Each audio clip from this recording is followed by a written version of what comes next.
निरंतर भजन। मैं कौन हूं, संसार का क्या स्वरूप है, भगवान का क्या स्वरूप है, सब आपको बोध हो जाएगा। नौ योगेश्वर इस सिद्ध महापुरुष आकाश मार्ग से चलते रहते हैं, अब भी हैं। ये विरक्त महापुरुष प्रायः जो सच्चे मार्ग के पथिक होते हैं उनके दर्शन पथ पे आते हैं, उपदेश देते हैं। इन्होंने कहा है कि एक एक कवल अन्न पाने जिससे क्षुधा निवृत्ति तुष्टि पुष्टि होती है, ऐसे ही एक एक क्षण भजन करने से आपके हृदय में अपने स्वरूप का ज्ञान, प्रभु के चरणों में प्रेम और संसार का ज्ञान पूरा, कुछ पढ़ना लिखना नहीं पड़ेगा। आप भजन कर रहे, सत्संग सुन रहे, भजन करते रहिए, अपने आप ज्ञान स्फुरित होता चला जाएगा। पर सबसे कठिन इस संसार में है भजन करना। कोई माने या ना माने, कुछ कठिन नहीं, सबसे कठिन है भजन करना, क्योंकि ये अंदर की बात है। बहुत शांति से भजन में लगे हो, ऐसा माया जाल रच दिया कि अब लगा अरे क्या होगा, अब क्या होगा, छूटा भजन, छूटा।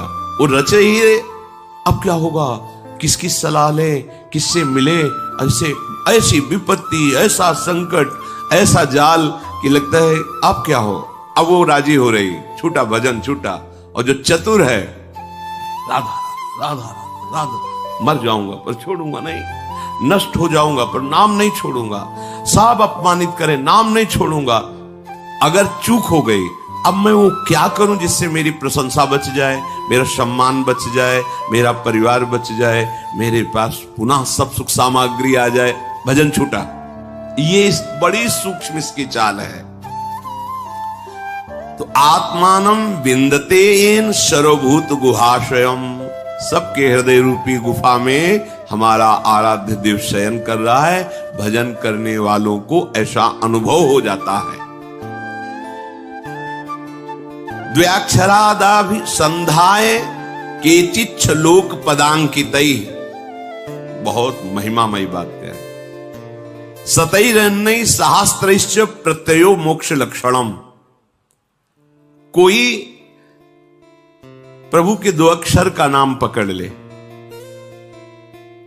राम कृष्ण विष्णु शिव, इसमें जैसा लिखा राधा 2 अक्षरा, पराविद्या 2 अक्षरा, और निरंतर उसे रटे, मार्कंडेय जी कह रहे हैं, तो परमात्म तत्व का प्रेम और ज्ञान उसके हृदय में प्रकाशित हो जाए। सबसे उत्तम बात है नाम जप। एक भगवान का भजन ही ऐसा है जो महान उत्तम गति प्रदान करता है। और दूसरे जो साधन है, तीर्थयाटन, उपवास आदि, इनसे पुण्य लाभ होता है, पुण्य क्षीण हो जाते हैं। अपराध बने तो तत्काल पुण्य नष्ट हो जाते। साधु अवज्ञा तुरंत भवानी, कर कल्याण अखिल के हानि। भजन अविनाशी होता है, रुक जाएगा, अपराध किया है तो दंड मिलेगा, पर वो भजन नष्ट नहीं होगा। जहां अपराध क्षय हुआ फिर भजन प्रारंभ हो जाएगा, तो उसको उत्तम गति मिलती ही है जो प्रभु का भजन करते हैं।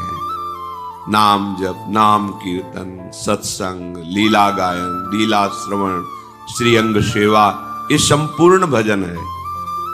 माला से नाम जप करना भजन का एक अंग है, संपूर्ण भजन यही है। सब में भगवत भावना करना, ये भजन ही है जो सर्वोत्तम गति प्रदान करता है। जैसे उपवास है, उससे पुण्य होता है, तीर्थयाटन है, शास्त्रों का स्वाध्याय है, अतिथि सेवा है, आदि आदि। यदि ये निष्काम भाव से हो तो भजन की तरफ वृत्ति मुड़ जाएगी। सकाम भाव से हो तो पुण्य बनेगा और उसका परिणाम सुखद सामग्रियां, सुखद परिस्थिति आएगी, पर वो टिकाऊ नहीं है।